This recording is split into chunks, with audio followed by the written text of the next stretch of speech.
So here we have the Fiat 500cc, which is the convertible version of this car. On an 18 plate, as you can see. I'm going to start off by showing you inside the boot, and then we'll hop in and run through some controls on the inside of the car from there.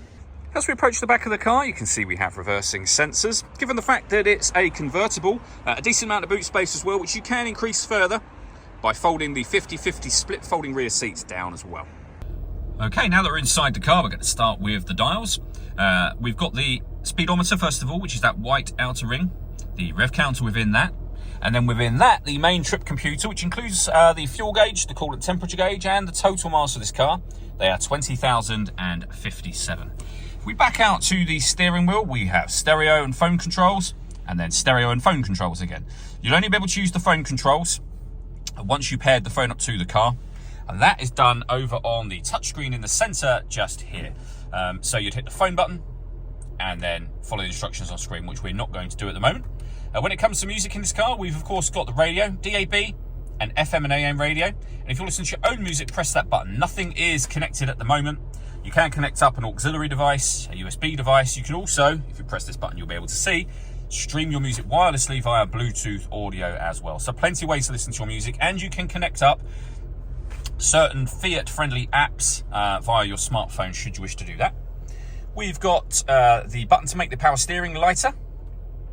We can use our hazard warning lights, of course, front and rear fog lights, and then we've got the air conditioning. So you can adjust the temperature, fan speed, direction of the air. You can bring in fresh air from outside the car or recirculate the air that's in it. When you're happy with those settings, the air conditioning is off at the minute. Push this button in. The air conditioning is on, and you can see it's on by that light that comes on in the middle of the button just there. We can turn off our traction control, our stop and start. Our rear heated screen is there as well. We then have electric passenger and driver window, a 5-speed manual gearbox, a couple of cup holders. You've got your USB and auxiliary input here, and a 12-volt charging socket. And then lastly, the roof operation for the car. So there's a button up here that will open the roof up for you.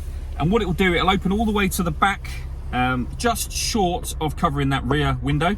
So press the button again when that happens, and it will go all the way back. And as you can see, it opens up to a lovely big roof. All that leaves me to say is thank you for taking the time to watch this video. If you'd like to come and see this ULEZ compliant car for yourself and have a test drive, please feel free to call either of our MJA sites. We'd love to hear from you soon.